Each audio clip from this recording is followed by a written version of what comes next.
des acteurs pour l'accueil chaleureux qui nous a été réservé.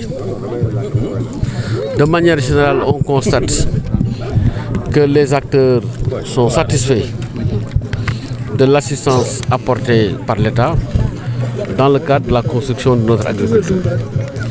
Comme vous le savez, une de nos fonctions essentielles consiste à tout mettre en œuvre pour que les acteurs puissent disposer de facteurs de production de qualité à temps opportun. Ici, comme ailleurs, il n'a pas été constaté des réclamations concernant la qualité des semences ou des engrais. C'est dire donc que c'est des semences et des engrais de qualité qui ont été mis à la disposition du monde rural.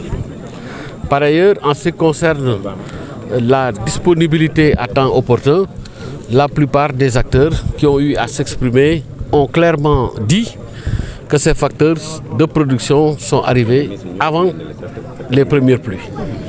Donc il y a eu disponibilité et accessibilité de facteurs de production de qualité. Et c'est précisément cela qui va nous permettre, avec le retour des pluies, d'avoir une bonne production.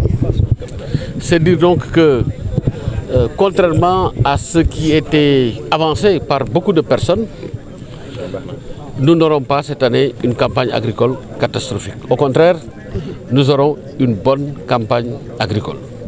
Grâce à la volonté des producteurs, grâce à l'accompagnement de l'État, grâce aussi à la volonté de Dieu, qui est maître de nos desseins individuels et collectifs.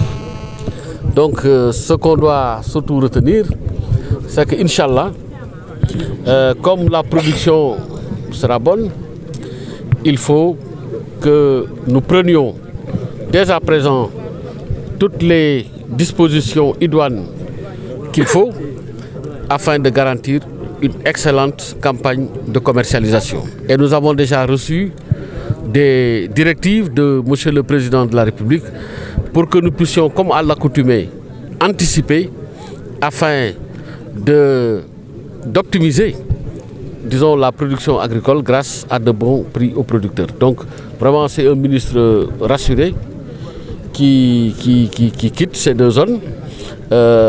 C'est le lieu aussi de dire que, en plus des semences engrais, je dois aussi dire qu'on a mis à la disposition du monde rural du matériel de culture attelé, que vous avez dû voir.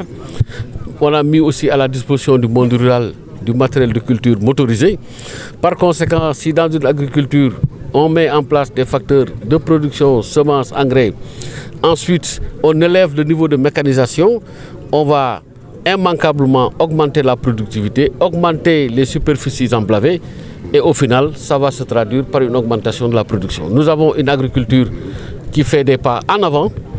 Il faudrait qu'on continue d'être dans cette dynamique pour que l'agriculture de demain soit effectivement meilleure que l'agriculture d'aujourd'hui. Il y a un programme d'adaptation concernant certaines zones où il y a eu vraiment des retards en ce qui concerne l'arrivée des pluies et où on n'a pas eu aussi une bonne pluviométrie. Ce programme d'adaptation porte sur des variétés à cycle court et aussi sur des spéculations qui sont peut-être à cycle long mais qui sont tolérantes au stress hydrique.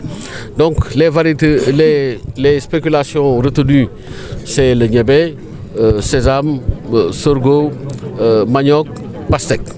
Et nous avons la conviction profonde que même dans les zones difficiles, une combinaison, en tout cas des effets du programme d'adaptation et aussi avec le retour de la pluviométrie, les effets combinés vont nous permettre certainement de sécuriser les revenus des ruraux et même d'enregistrer des revenus plus significatifs.